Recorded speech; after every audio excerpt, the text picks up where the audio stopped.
Mukunda jewellery హనుమకొండలోని అతిపెద్ద jewellery mart December 14న గొప్ప ప్రారంభం. ఈ ప్రైవేట్ సెక్యూరిటీ ఏర్పాట్లు కూడా అప్పటి నుంచే మొదలైపోయినాయి. వీటితో పాటు వీటికి అదనంగా ప్రైవేటు ఆర్మీని మీరు క్రియేట్ చేసుకోవచ్చు, మీరు పెట్టుకోవచ్చు అని ఒక ఇది ఇచ్చేశారు అవకాశం. ఎప్పుడైతే అవకాశం ఇచ్చారో ప్రతి వాళ్ళు బౌన్సర్లను పెట్టుకోవడం మొదలుపెట్టారు. ఈ బౌన్సర్ల తయారీ కేంద్రాలు వెలిసినాయి. వాళ్ళని ట్రైన్ చేస్తారు అన్ని విధాలుగాను, జనాలను కంట్రోల్ చేయటం ఎలా అని.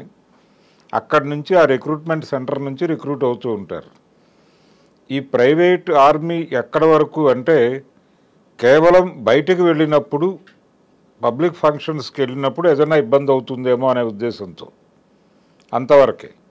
దీనికి ముందు దశలో పెద్ద హీరోలు ఏదైనా పబ్లిక్ ఫంక్షన్కి వెళ్ళాలంటే తెర వెనక నుంచి వెళ్ళేవాళ్ళు. అంటే ఏదో ఒక పద్ధతిలో కనిపించకుండా అలా పైకెక్కి మాట్లాడి రహస్యంగా వెళ్ళిపోయేవాళ్ళు. అది ఎవరికి ఇబ్బంది లేని వ్యవహారం. కొంతమంది మాత్రం జనంలో నుంచి వెళ్ళేవాళ్ళు. అంటే ఎన్టీ రామారావు గారి సద్దినోత్సవ సభల్లో ఆయన జనంలో నుంచి వెళ్ళేవాడు. అంటే ఆయనే కంట్రోల్ చేసుకుంటూ వెళ్ళేవాడు. అంతే తప్ప వెనకాల ఎవరో ఉండి కాదు. అంటే మాట్లాడుతూ అలా వెళ్ళిపోయేవాడు ఆయన. ఎలా ఉన్నారు అనుకుంటూ అలా దారిచ్చేవాళ్ళు, వాళ్ళే స్టేజ్ ఎక్కేసేవాడు ఆయన. చాలామంది హీరోలు తెర వెనక నుంచి రావటం అనేది జనానికి భయపడి తెర వెనక నుంచి వచ్చేవాళ్ళు. జనంతో ఇంటరాక్ట్ అవ్వటం అనే ద్వారా వాళ్ళని కంట్రోల్ చేయొచ్చు అనేది ఆయన 2-3 సందర్భాల్లో ప్రూవ్ చేశాడు.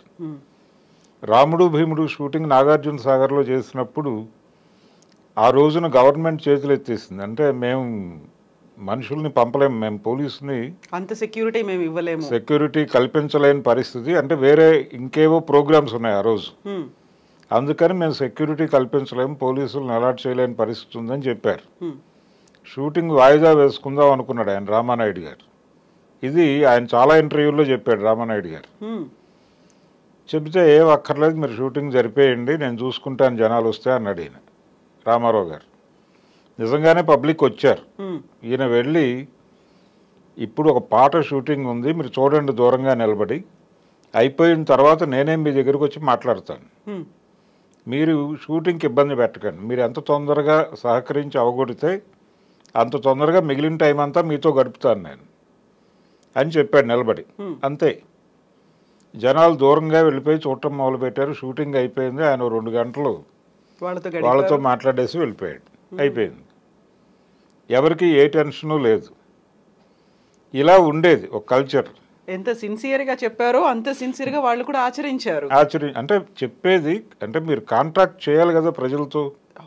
ఇప్పుడు పుష్పాది జరిగింది ఏంటంటే, అల్లు అర్జున్ అక్కడికి జనరల్గా అన్ని సినిమాలకి వచ్చినట్టే వచ్చాను అని చెప్పాడు ఆయన తర్వాత. కానీ అలా రాలేదు ఆయన. జనరల్గా హీరోలు అనుసరించే పద్ధతి ఏంటంటే థియేటర్లోకి వెళ్ళిపోయి సైలెంట్గా థియేటర్లో ఆడియన్స్ మధ్యలో కూర్చుని వాళ్ళకే తెలియకుండా సడన్గా ఇంటర్వెల్ టైంలో ఒకసారి లేచి చెయ్యూపుతాడు ఆయన. ఎలా ఉంది సినిమా అంటే అద్భుతం అంటారు వాళ్ళు, అయిపోతుంది, కాసేపు చప్పట్లు కొడతారు, మళ్ళీ కూర్చుంటారు, సినిమా మొదలవుతుంది, వీళ్ళు వెళ్ళిపోతారు. ఇదొక పద్ధతి. లేదు, సినిమా నడుస్తూ ఉండగా స్టేజ్ మీదకి వచ్చి మాట్లాడటం అనేది ఇంకో పద్ధతి. ఇవేవీ కాకుండా థియేటర్ బయట ప్రోగ్రాం పెట్టాడు ఈయన. థియేటర్ బయట ప్రజలకు అభివాదం చేయటం అనే పని మొదలుపెట్టాడు. దీనికి ఆ లోకల్గా ఉన్న ఆయన అభిమానులందరికీ మెసేజ్లు వెళ్ళినాయి, ఆ థియేటర్కి వస్తున్నాడు అని.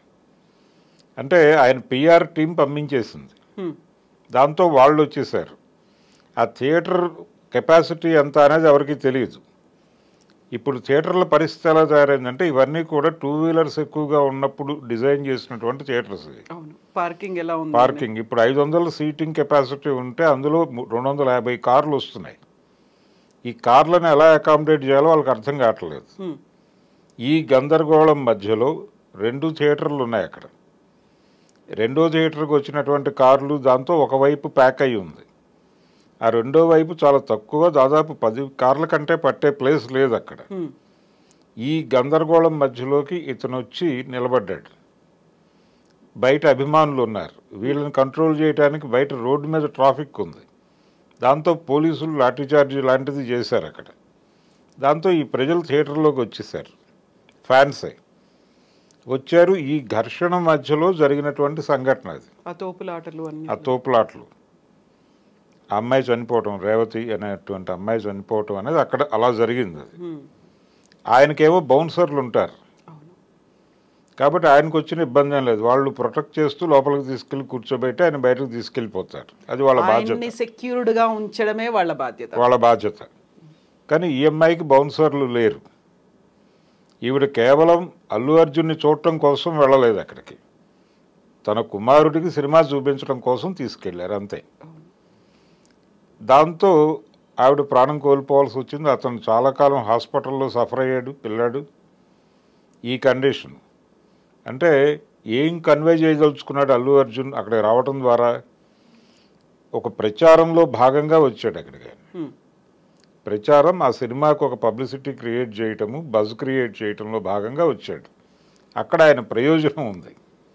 ఆ ప్రయోజనం కోసం ఆయన హడావిడి క్రియేట్ చేశాడు. ఏం జరుగుతోంది ఇక్కడ అని రోడ్డు మీద వెళ్ళేవాడు మాట్లాడుకోవాలి. అల్లు అర్జున్ వచ్చాడు, ఇంత హడావిడి జరుగుతోంది అని ఇంటికి వెళ్ళి కూడా మాట్లాడుకోవాలి వాళ్ళు. ఏంటి ఆ సినిమా పుష్ప 2 బాగుందా, ఈ డిస్కషన్లో వాళ్ళు థియేటర్కి రావాలి. ఈ ప్రోగ్రాంలో భాగంగా వచ్చాడు ఆయన. ఆయన పర్సనల్ అంటే ఆ ప్రోగ్రాము అదంతా ఆ సినిమా కోసం వాళ్ళ స్వార్థము, 300 కోట్ల రెమ్యూనరేషను ఈ ప్రోగ్రాంలో భాగమే అదంతా. కానీ ఆవిడ పాపం కొడుక్కి సినిమా చూపించాలని వచ్చి ప్రాణం కోల్పోయింది.